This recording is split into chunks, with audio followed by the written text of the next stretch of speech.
In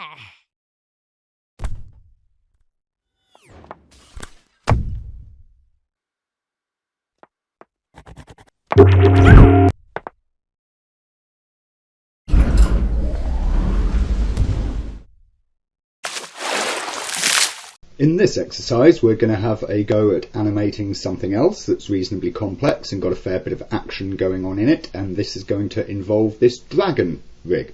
It is of course very similar to the rigs and characters that we've seen so far in a great many ways, but there's a couple of special considerations to make in this instance. From the viewpoint of the rig itself, there's one such major consideration that we have to make, and that's the fact that our animation is going to involve having the dragon both in flight and walking on the ground. Now, you can notice what we've got set up here for his different bits. We've got these IK wings here, and also of course these IK controlled legs, so that's all much as we've seen already.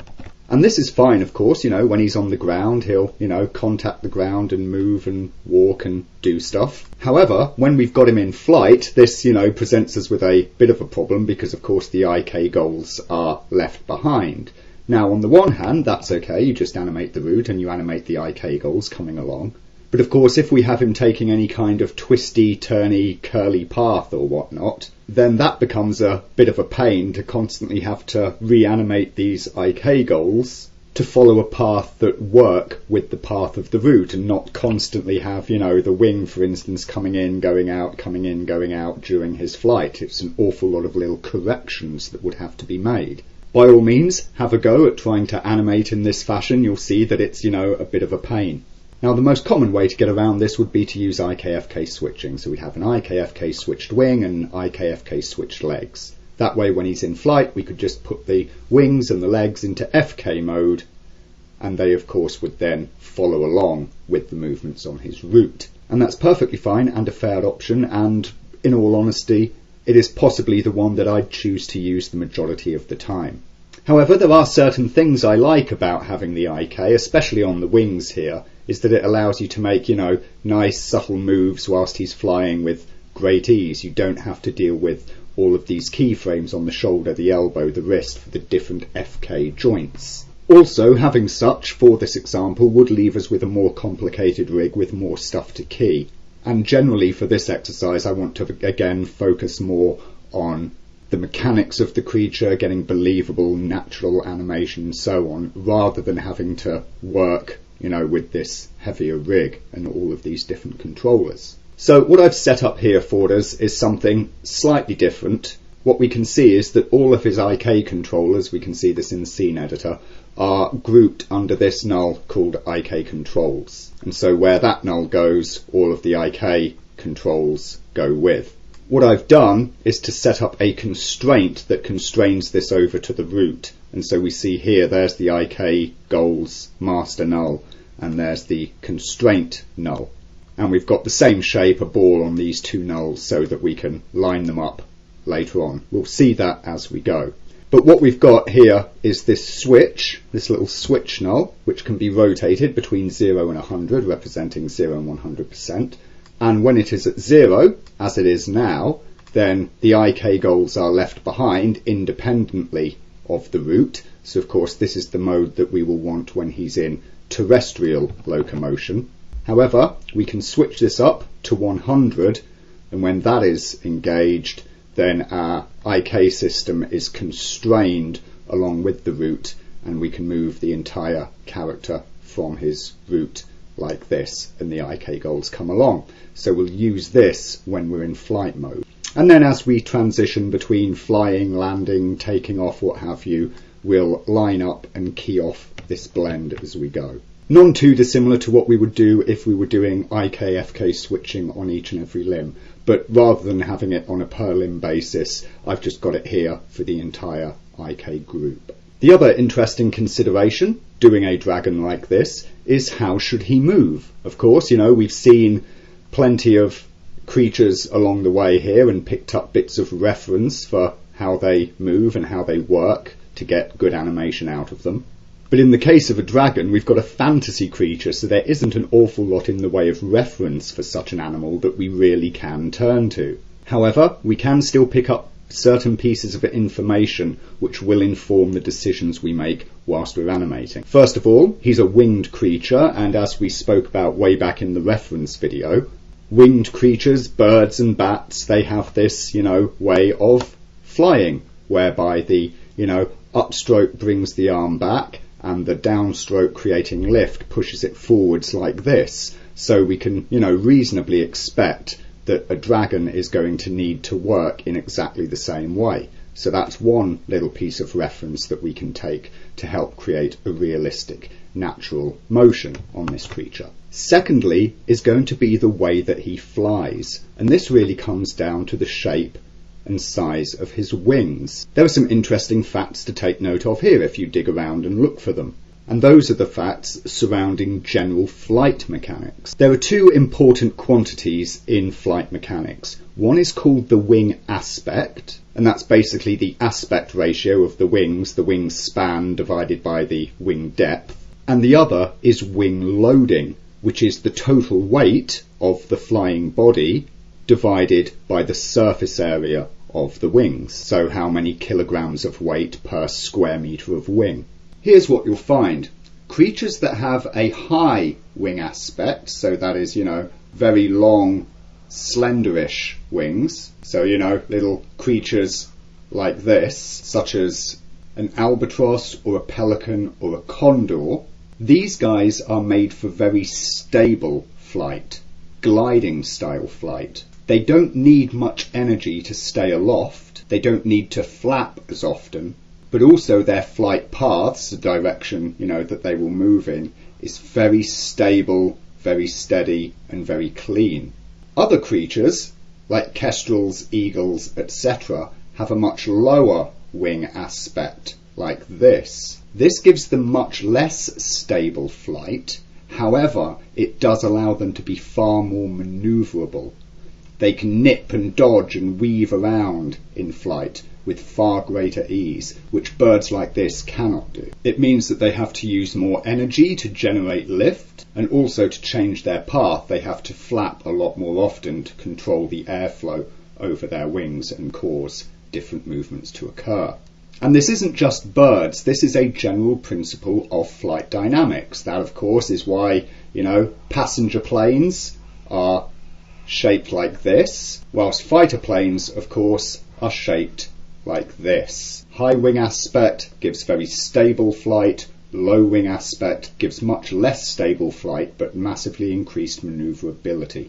Also, wing loading, which is often related, of course, to the wing aspect. The more surface area you've got, generally the higher your wing aspect, though not always. Bodies, be that aircraft or birds, that have a low wing loading, so that is a large surface area of wing, carrying relatively little weight, are able to maintain lift and therefore flight whilst travelling much more slowly.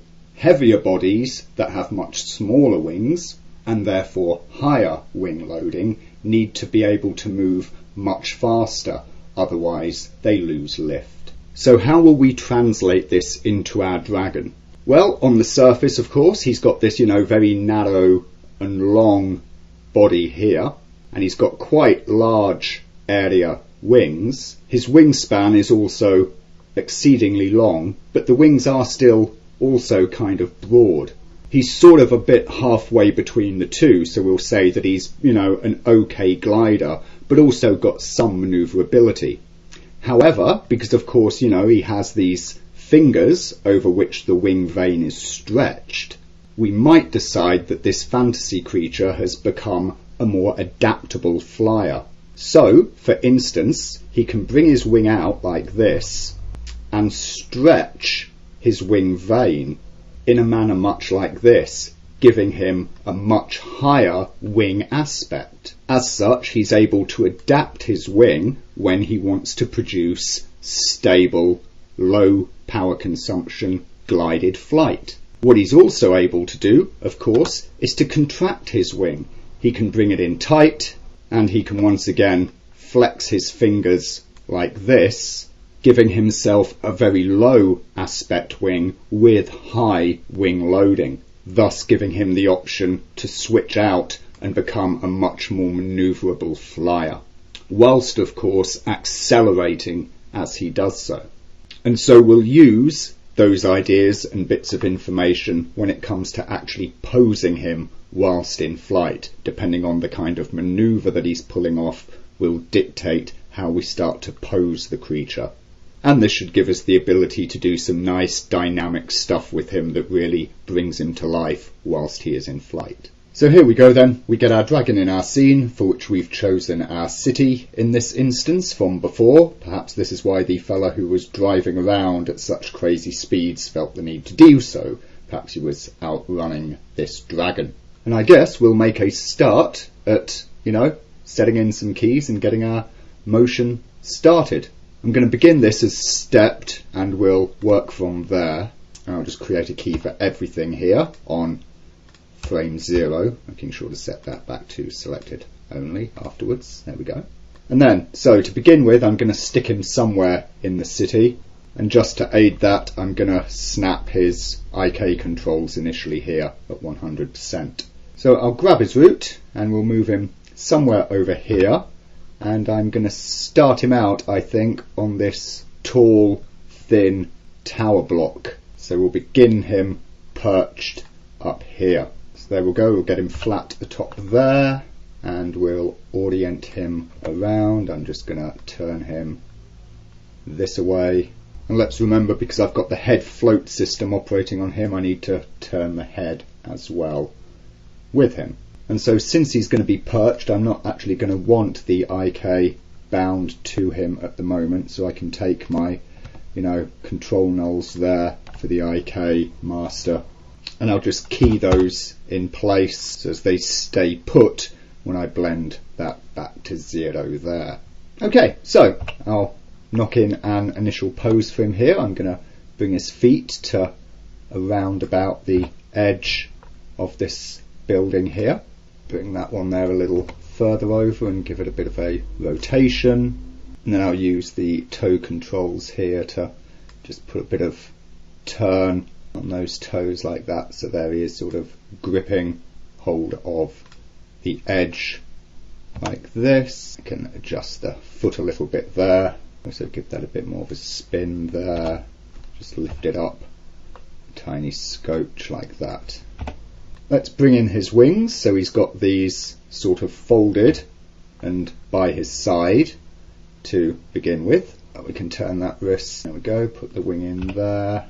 A little bit of teasing to get his wing just exactly where we want it, and of course make the necessary adjustments there on the pole item, as well as of course bring his wing veins in like this, so he's got them folded up. There we go, bring that in nice and tight there.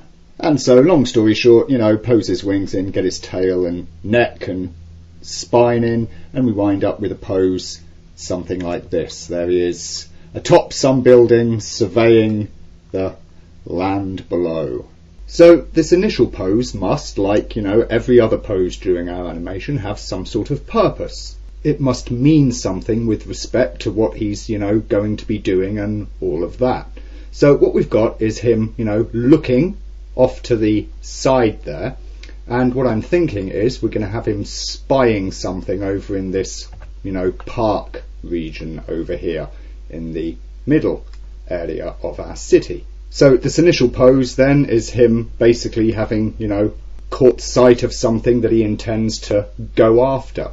So what we're going to do is launch him from this point and send him flying down to the park.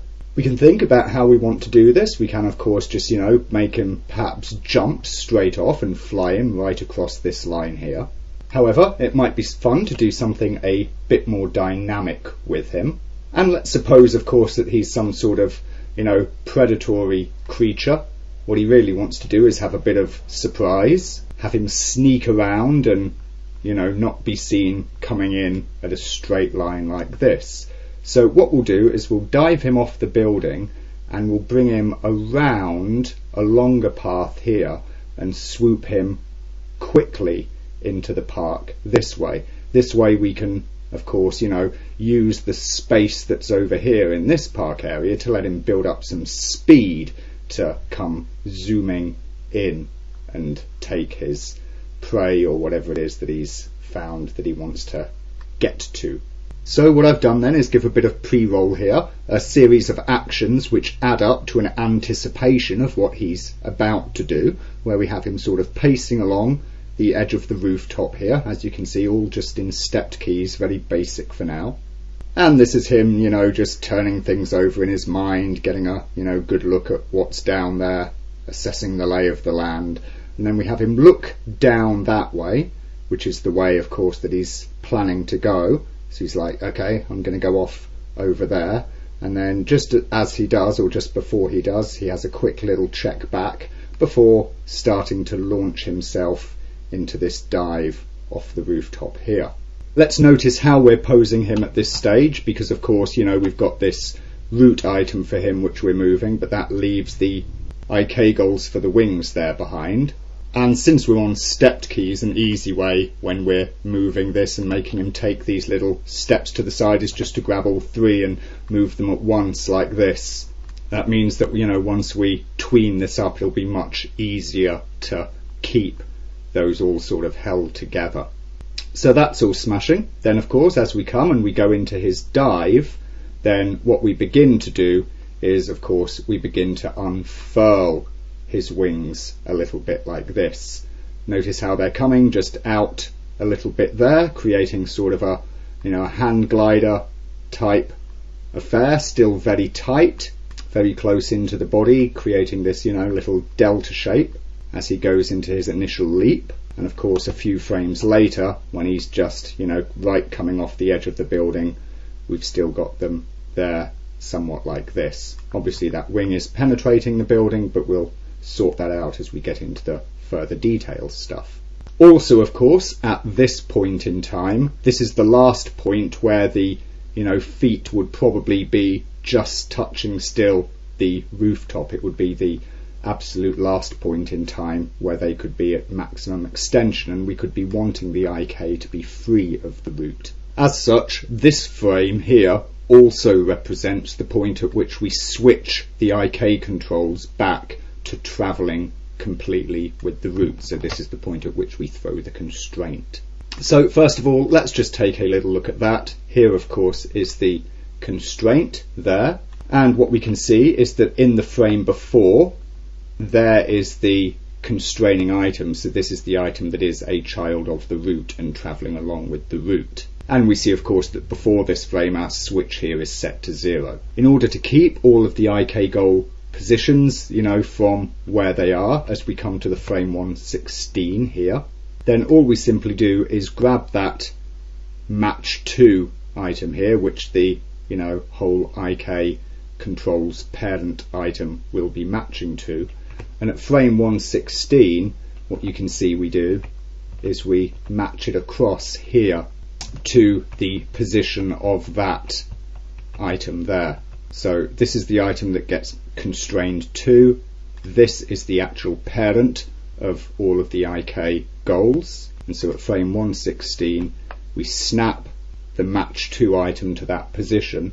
And we also, of course, rotate it around so as it matches rotation, at least as close as we can get it to match like this. And of course, that's why the little ball shape helps us, because it helps us to match up these lines so that we've got a good match there. And so we see that it's at this frame that we then throw the constraint over like that. And from this point, then all of the IK goals start going with the dragon as we move his route. And so you can see the switch occurring there. Over here, see, is the match to item travelling about along with the route. Here is the currently free IK item parent, and they match up here, and then off they go together. Of course, this is on stepped keys, so it's nice and tidy at present. Once we get into tweening this, we will need to make sure that that stays locked, so we'll keep that in mind. However, that's not a necessity for our current situation where we are on stepped keys, so we won't worry about it for now. What we'll go along looking at next then is the passage of his route, as of course he starts to take flight. So we've come off this just initial leap here where he's pushed himself down, and then we're coming right out into free fall here.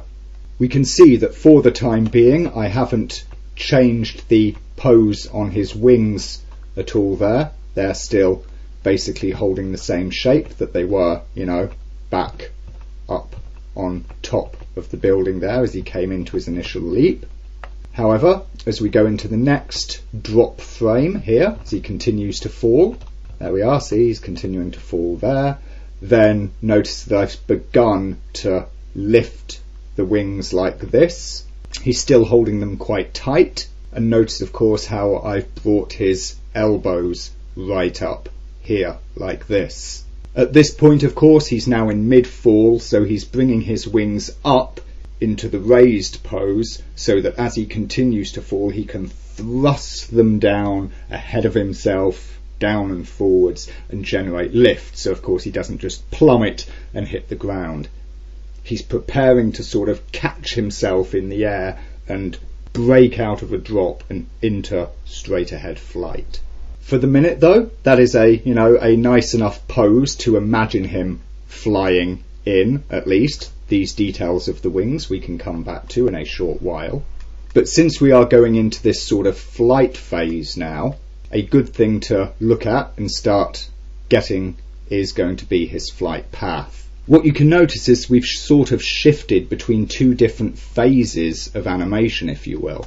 You've got this sort of, grounded action where he's pacing around, looking around, and you've got this, initial leap that he takes there. And this is very similar to much of the character animation that we've done in, terms of stuff like the dinosaurs. It's, this general sort of grounded, whole articulated character animation. But as we come into the flight, even though he's going to need some sort of body mechanics going on here, he's becoming something more of a passive physical object. And so now our animation sort of transitions into this phase that's very much like the driving car animation that we did. We suddenly need to become concerned with the path that he takes, speed, acceleration, turning, all of that. And of course how his body throws around during that whole motion. As such, it becomes kind of advantageous to break these down and attack each section separately. That is of course one reason why I have opted to go for stepped keys to begin with here. You could do this straight ahead, that would be fine, but because we've got such a shift of different actions, from of course the grounded body mechanics action here to this sort of physics flight action here, and then of course we're going to be bringing him over to that Central Park area where he's going to land, and we'll be back into a walking, acting sort of body mechanics motion again. We've got a lot of change. So going through roughly the areas that we need to with this sort of stepped approach helps us to break down through these different phases and make sure that our entire animation works well together. So what we do then is, at the minute, for his flight path, I'm not bothering to change or pose any other part of him except his route. And what we do, quite simply, is just to give him a flight path, coming down, looping around this square, building up speed, and hooking over and into the mid-park area there.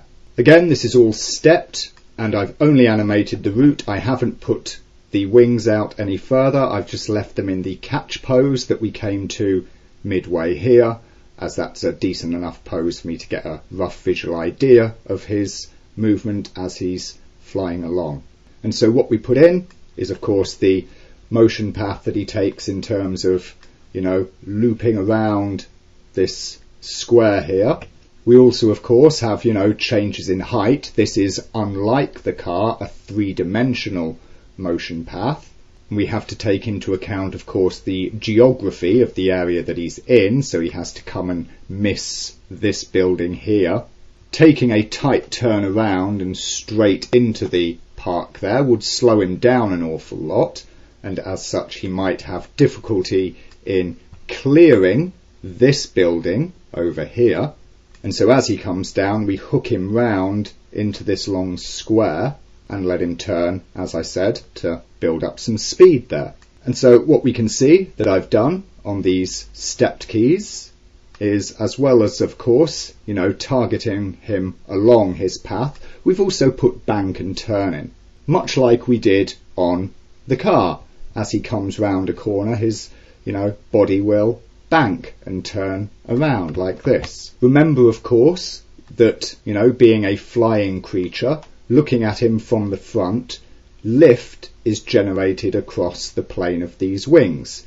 In short, he will always travel upwards relative to his wing plane when lift is generated.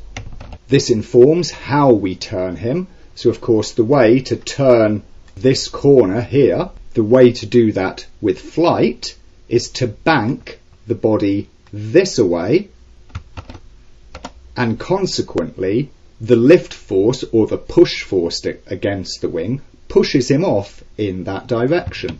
Very simple. Whenever you've got something flying like this and it turns a corner, the belly points to the out of the corner and the back points to the in of the corner. Not completely 100%, you don't want him turned completely on his side like this, at least unless it's an exceedingly harsh, fast corner. So let's take a look at this whole flight path then. Down he comes, does a little bank there, as of course he turns one small corner coming this way to avoid this building over here. As he scoots past it, he banks back the other way, turning again, and can now come rattling along into the square here. We see that there he is still banked over because he's still pulling around, just like this here. Then, as he comes out of this, he straightens somewhat as he turns to bank back the other way to take this inside corner. And so we see we have this switch one way and then flip over the other to turn himself around. By this point then, we have him coming out of that turn, and he will begin to level off as he now starts to come on his straight approach here, and he's using that building ahead to sort of hide his approach. So he's keeping low at this point, coming right in close before whipping and climbing over the top, just like this. He comes scooting up right high over the top of that building and then begins to dive nice and fast here, ready for his landing. And as of course he comes into land, he starts to pitch himself up, ready of course to plant his feet. And then at our final keyframe that we've got thus far here, we've got him coming ready into ground contact. Somewhere around this point we'll be switching the IK back out, and of course we'll be back into a grounded motion of body mechanics. So that's what we have so far. This little bit of pre-roll on the rooftop, followed by the dive, this big flight and swoop around, up over the building, and bang, down. This has given us our basic plan for what is going on in our whole animation. Not of course counting what he does once he's hit the ground. It's worth at this stage taking note of, a little conundrum that we sort of come across. Whilst the stepped method has been, exceedingly useful to just knock in these bases so as we can plan out, a certain chunk of our animation here, the one part it really doesn't help with is the flight, or at least it doesn't help when it comes to judging timing and so on. Of course, if we just, give it a little play back, what sort of rate is he moving at here? Is he covering enough ground in enough time? Is he sort of drifting too slowly, too fast? It's very hard to say. Of course, with, sections like this, and we have seen, pose to pose, then of course, it's very easy to just see in the pose to pose action more or less how that works out in terms of timing and spacing. And we can see that, broadly these little timings here look, reasonably decent, and we imagine that when we key them up they should look better. However, I really want to deal with this whole flight path and the timing of it. So what should I do? Should I, jump into linear keys or something at this point and take care of this whole start section so that I can then move forward into this? And certainly, that's one option. I could go that way, no problem at all. But what I want to do is to focus on the broader strokes as much as I can early on in this case. So what I'm going to choose to do is to take just this root item and start working on the actual flight path. So I'm going to grab all of the frames for the route here, but only past a certain point. I'm going to leave that start section stepped. And specifically what I'm going to grab is this little 4 frame here and onwards. So as I've got basically the dive and the whole, the whole of the flight path coming in. So I'll grab all of these frames there for his route item, all channels, and we'll just set those to linear to start with. So what we see now is we start to get sort of idea of his rate and movement. It is of course linear, very clunky, but we are getting something that's got a constant movement to it, and that helps us to get a better idea of how well he is, working around the whole space. I'm just going to use top view here, as this helps give me something of a clearer picture of his actual rate of travel, even though he is a little tiny over here to see in this regard. But let's have a little look anyway, see what we get. Obviously that doesn't necessarily look like it's got a lot of forward motion in it when he's dropping, but okay, that's not bad. It's a half decent rate, but it's perhaps a little slow somewhere along the way. I'll try having a look at it around here in perspective view, and what I'm probably going to do in all fairness is just to take the city object and just stick that into front face wireframe only, so I don't have to worry about having my view occluded and I can see the character himself. Okay, now this part of the motion there is looking pretty decent and swift and speedy. Let's have a look at that initial drop. Okay, well, parts of that are definitely too slow, and we can certainly see how his spacing on the keys here is playing out. It gets a lot wider at that point, so I'm definitely going to need to tighten up those timings somewhat. And you can actually notice that what I've done initially is just to use a 1 second timing between each of these events here.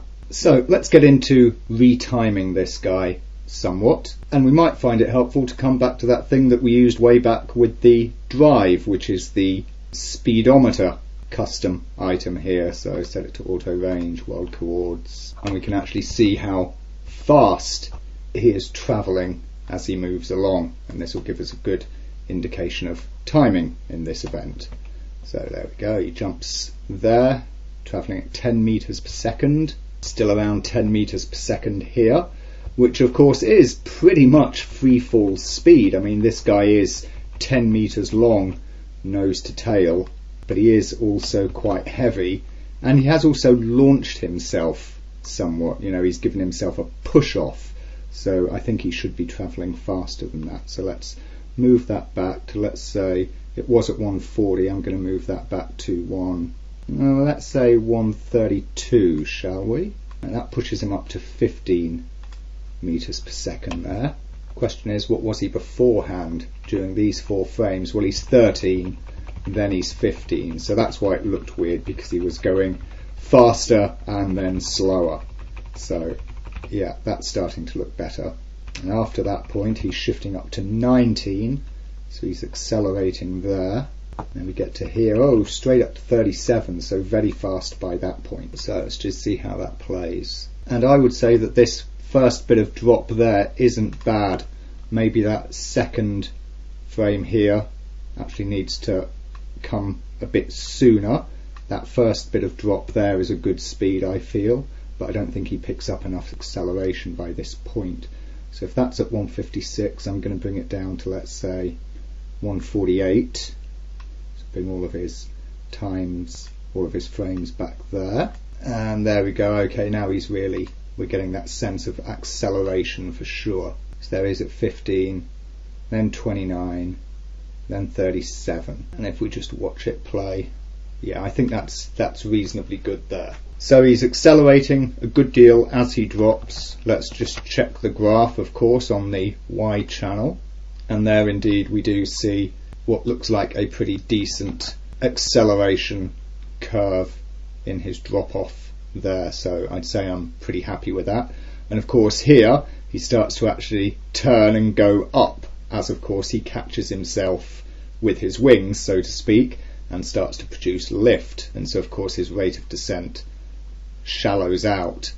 Really it's starting to shallow out here, because of course, you know, an accelerating drop, you would expect this to of course be lower still, yep, to produce acceleration, but it's not, because somewhere during this time he's beginning to produce lift, and so of course that's braking him, that's slowing him down. And so this sort of straight line here through the Y, I think, at least for the moment, I'm quite happy with. So let's come round to where we can see a bit more of his move here.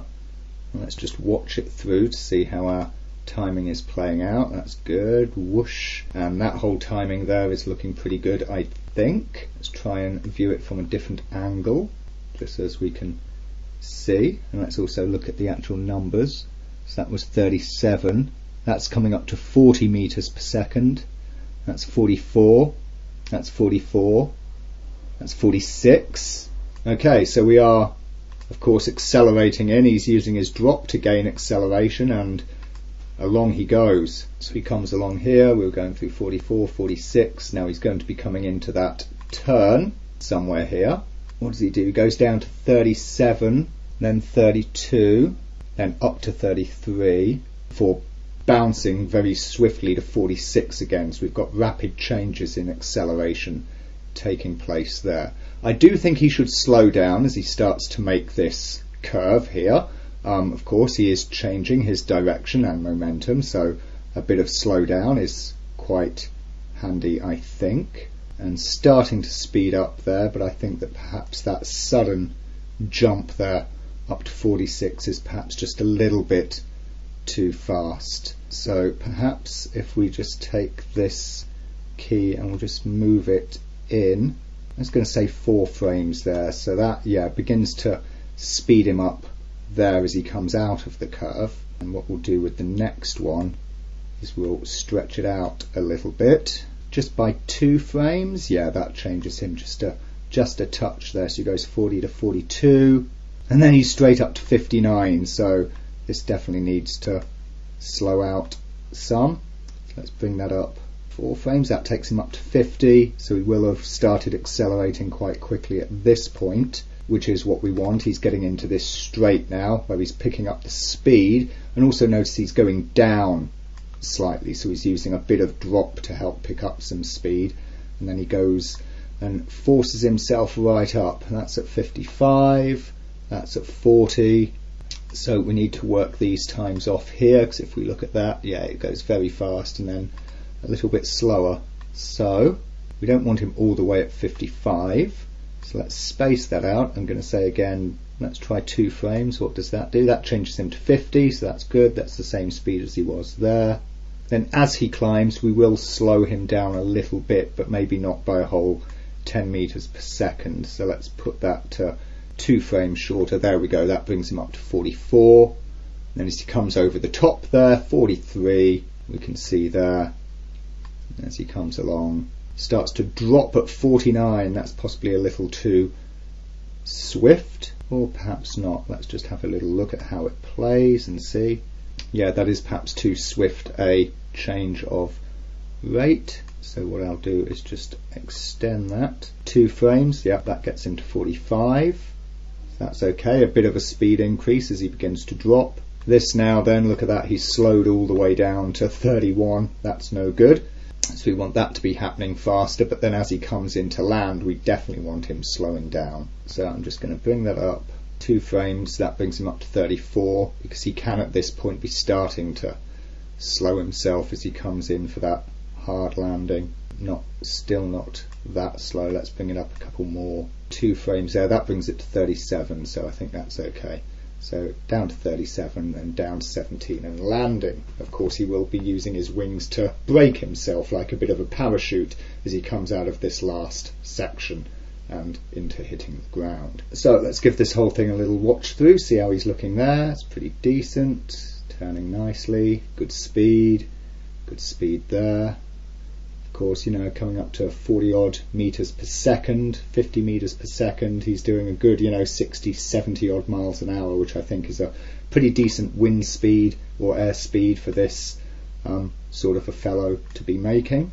And then what we see in addition to this is I just set up a little camera view quickly that lets me sort of, you know, watch him moving around like this, and that will give us an idea of how, you know, speedy or what have you he's looking as well. So this gives us a pretty decent perspective on what's going on, and I think that that looks pretty good. I think that overall his airspeed there is quite decent. Yep, absolutely, definitely slowing down in that corner and then of course speeding up as he comes in for his straight run. So my next step, having done all of that, is to go and straight away put the whole flight path into a TCB spline, because of course, you know, looking at it linearly, you get, of course, you know, the speed and the transition time between each major keyframe, but you don't get the smoothness. You sort of miss out on the flow. And so to that end, I've just gone back in, converted all of those keys over to TCB splines, so we can actually have a look at how it plays when we have some smoothness in the action, and we can see that it's starting to look, you know, a lot nicer and cleaner now. The action of the roll of the body is sort of out of sync, and so that will need tweening. But apart from that, it's seeming pretty successful so far. What you can see, however, in this instance, and by my approaching it this way, is that you have the ability, of course, to, you know, play around with the approach. In an awful lot of the examples that we've been through so far, we've gone through a very sort of regimented procedural approach to how we put our animation together. We either start out stepped, going pose to pose, or straight ahead in linear, and we work through all of that before, of course, coming up to splines and the like. But of course, remember when we did the car, the drive example, we went reasonably swiftly into spline for the main motion path of it. And since this is a similar kind of motion, the flight path, it makes sense to jump in to splines as early as possible as well here, to help us get a sense of how it's all working out and that the entire animation will stitch together nicely. So as you can see, there's no real, you know, one way that you have to take an animation through this certain set of steps from your initial posing to your final polish. Once you are comfortable with different types of animation and of course, you know, with the keyframing process, you are able to mix things up in your workflow to create a workflow that befits the actual, you know, specific animation that it is you're working on.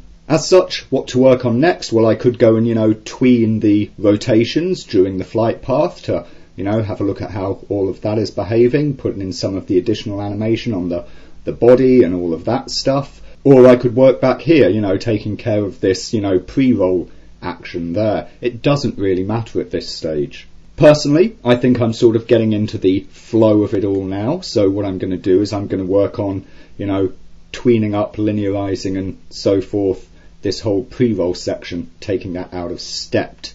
At this point, however, we'll bring this video to a close, basically just for the sake of time, and we'll continue on with all of this additional work in the next video.